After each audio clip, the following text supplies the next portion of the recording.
Hello, welcome back. Today I'll be speaking about these two pens over here.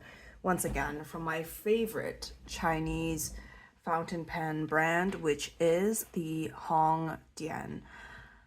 So I'm gonna start with this one over here because this one's quite interesting, right?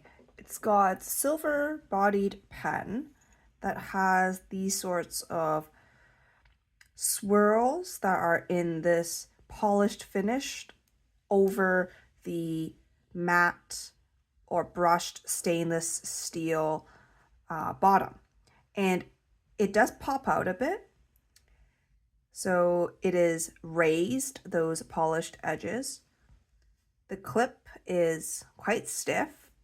And this particular pen is the 6010, and you can see that right on the end of the cap. And it is a cigar shaped pen. It is just an average sized pen. I'm going to compare it really quickly to a ballpoint I have here from Caran d'Ache. And it's approximately the same size as any other pen that you probably have lying around. It's not particularly thick either. It is actually quite heavy for its size. It is a metal pen, so we do expect that there is some weight. However, this is a little bit heavier than expected.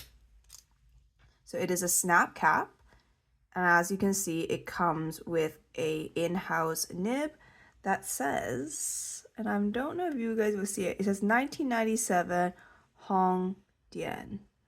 And then it also says something weird. Let me just take a quick look. Oh no, it just says something in like an anglicized version of Chinese, I guess.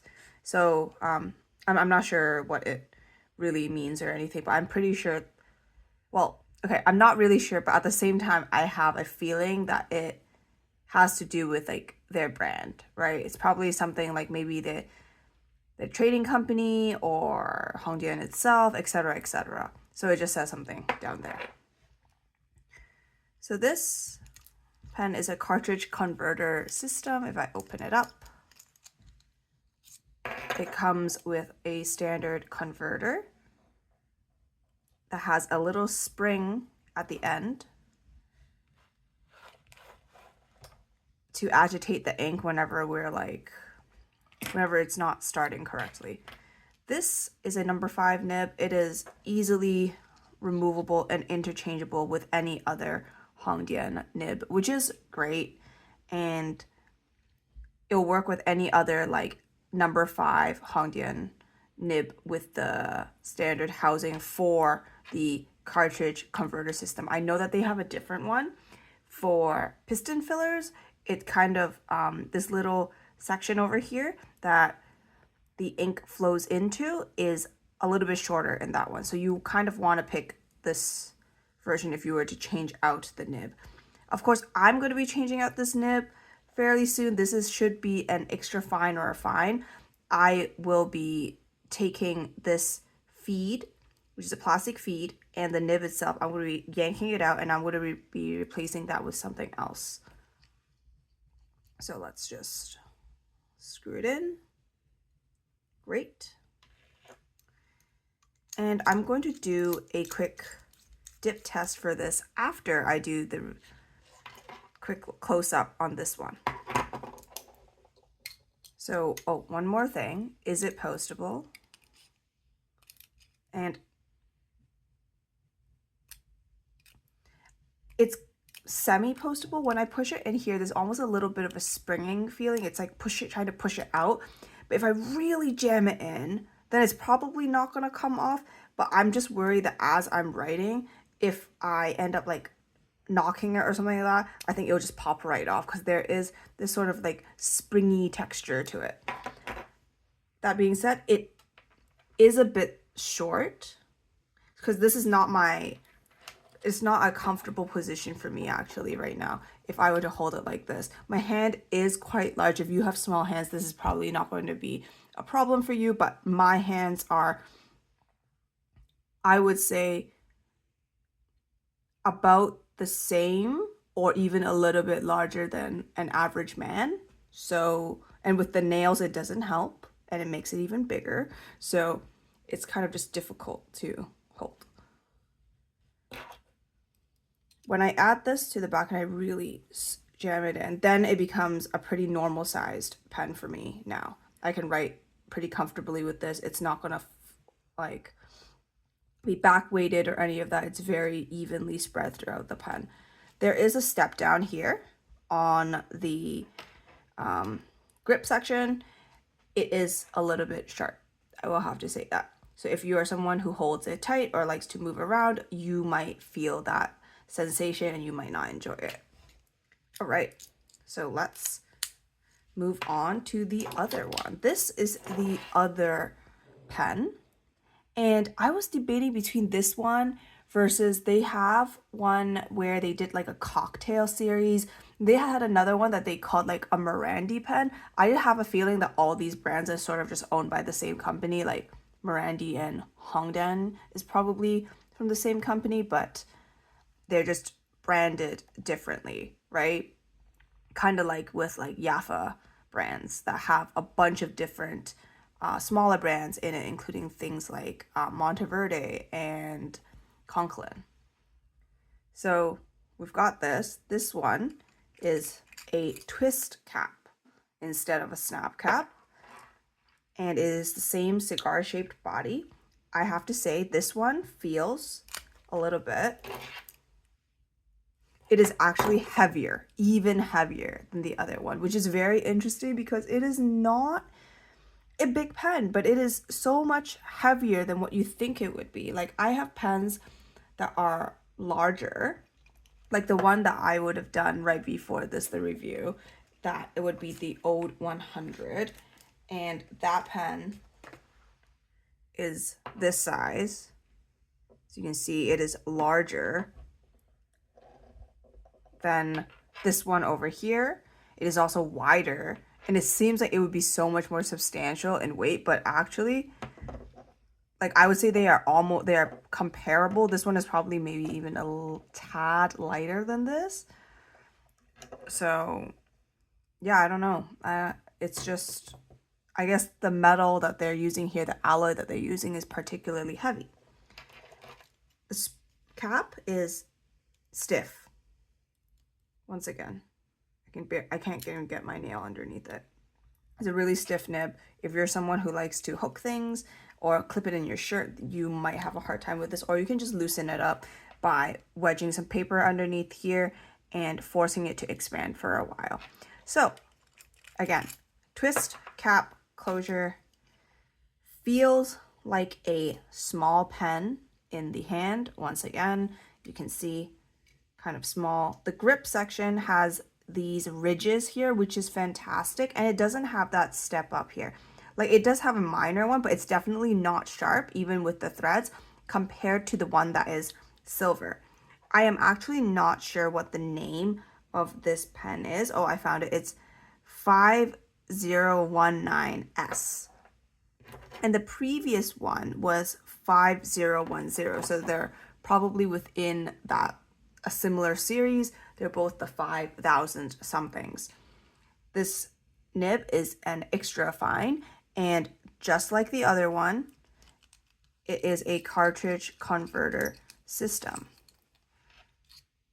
And it uses the exact same converter. One thing to note here is that the threads on this are like really squeaky. I'll let you hear it. I don't know if you just heard that. It's really squeaky.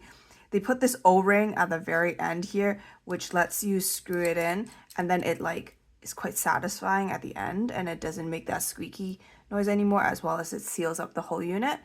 And I guess it stops wear, as much wear from metal on metal at this closure. However, this section is just, it's really squeaky. You can immediately tell that it's not as well machined, not as well polished, and they just kind of grate on one another. So I might actually want to put something here, maybe a lubricant that is compatible with metal, and then just have it like a silicone grease maybe, or like the watch grease stuff, which I believe is the same thing, and then just make this part a little bit smoother. So, does it post? Oh God. Okay. Yep. It definitely posts. It's nicer now. It's a better size, I find. But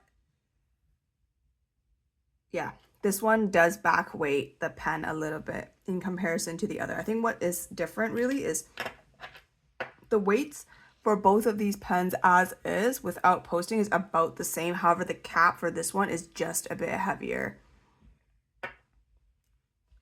And this nib unit is the exact same as the one previous. It is once again that number 5 nib 4 cartridge converter. So what I'm going to do now is I'm going to do some writing samples with the both of them, and I'm going to be doing a dip test for both of them just because I will be switching them out for something else afterwards. I'm going to be switching out the nib for a Naginata nib probably, or I'll switch in some of the mediums that I have for it. All right, so let's get this in center. Okay, just gonna double check that it is all in there. All right, perfect. And today the ink that I will be using is Diamine Holly. I bought a couple pens recently, and the seller of those pens gifted me this sheening ink, and I don't know how she knew, but I guess she just did. It's a stunning ink. I love sheeners. I almost exclusively write with high shading inks, sheeners, shimmers, or a combination of all three or two of the three within one ink. So this is stunning. I am going to get this started. All right.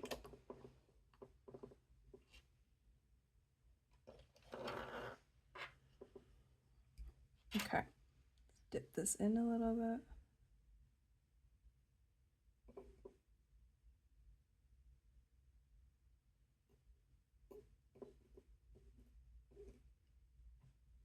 Hopefully that is enough. So once again, this one is the 5019S. This is the Hongdian 5019S in the extra fine. I believe this comes in an extra fine and a fine. I actually have not seen this in a medium, so I'm not too sure if this pen comes in a medium. But this one is the extra fine, so let's just go. So I'm pushing a little bit on the downstrokes here. And you can see that I'm just pushing out a little bit more ink that's stored up in the feed.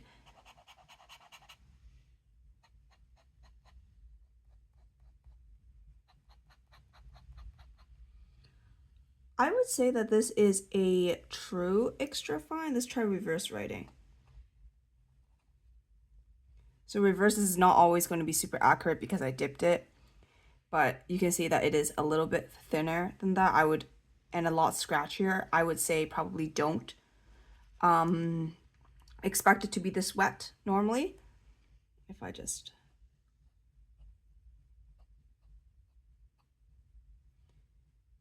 This nib has some sound, so I'm going to stop talking and just let you guys hear this.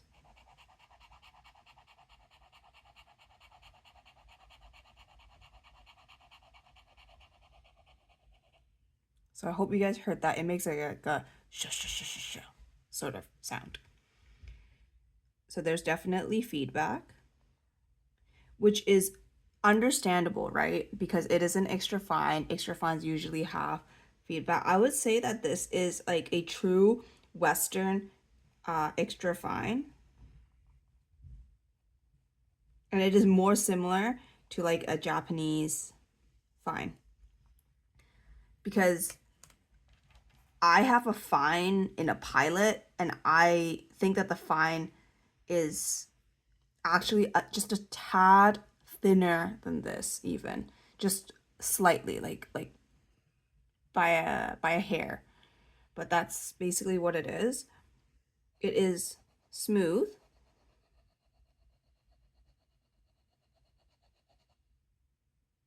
Yeah, smooth. And all my Hongdians are usually wet writers. Okay. So that's it for this pen. I'm going to dip it in some water to clean it out now. And we're gonna move on to this one over here. So for the writing sample of this, same thing, same deal. This is going to be, let's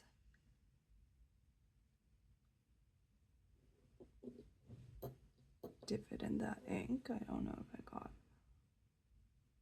much of it. Oh, I got some on the grip section now, so hate when that happens. I will just wipe that off because I don't want to get it on my fingers while I write. It's really okay. It should be fine now. To double check, this is the Hongdian 5010.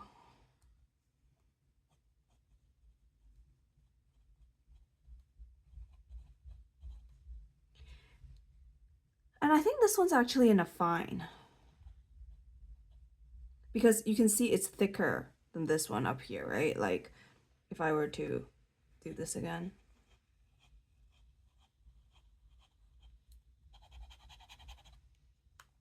Yeah, it is definitely thicker.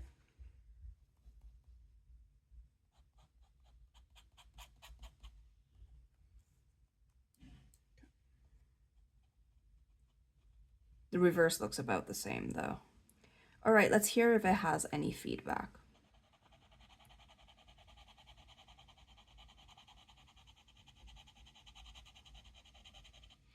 And it definitely does. The feedback for both of them is like writing with a sharp HB pencil. So it's not scratchy, but it does have a little bit more in comparison to something that's a bit softer, like a B pencil, or ones that are even softer than that when the graphite is extra dark and buttery. All right. So I would say this is smooth.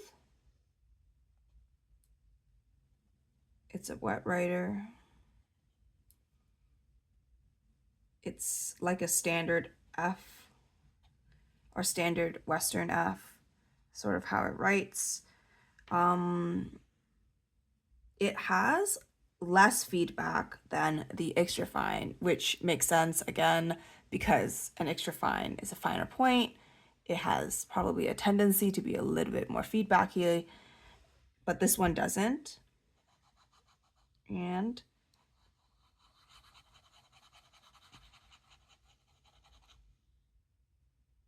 yeah, this just writes really nicely. Both of them write quite nicely, actually. I enjoyed both of them. I think that they're both great pens. The nib size isn't for me, so I will be changing them out. But if you're someone who really likes extra fine, this is quite smooth. I would say that this is smoother, definitely, than some of the other fines that I have. Most of the fines that I have are all pilots, and I know everyone says that they're like super glassy smooth and everything, but I have no idea why. My pilots are always like they feel like I'm writing with wood on glass.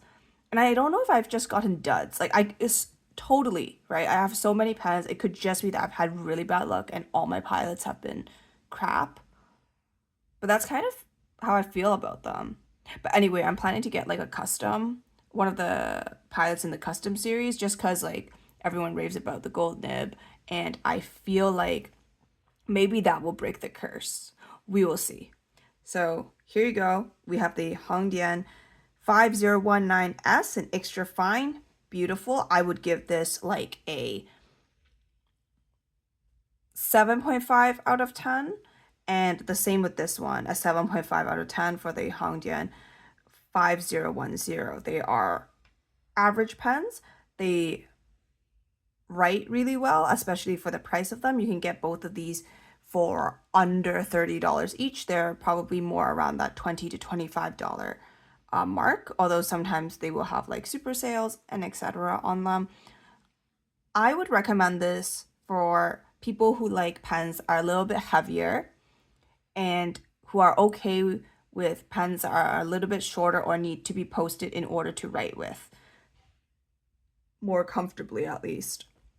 And I would also suggest this for people who like extra fines and fines, because for both of these, I haven't seen any like mediums. Of course, you could always buy a different pen. For example, you could buy this pen, which I did a review on recently, and you could literally just switch out the nib. It is the exact same section for the nib, so it threads in totally fine. However, for these two specific pens, I just haven't seen any retailer selling them in like a medium. I've only ever seen them in extra fine and fine. So maybe that's the ones that come for this model. All right, so with that, have a great day wherever you are, and I'll see you guys again.